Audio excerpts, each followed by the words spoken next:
Hi, today I would like to show you how to make these beautiful roses.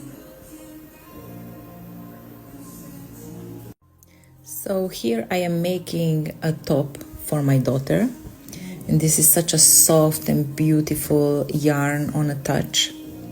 This is the yarn that I'm using. But let's start with making this beautiful rose. First of all, you're going to need to make 18 chains. So for my project, I'm making 18 chains. When you finish making your 18 chains, you have to add 4 more chains.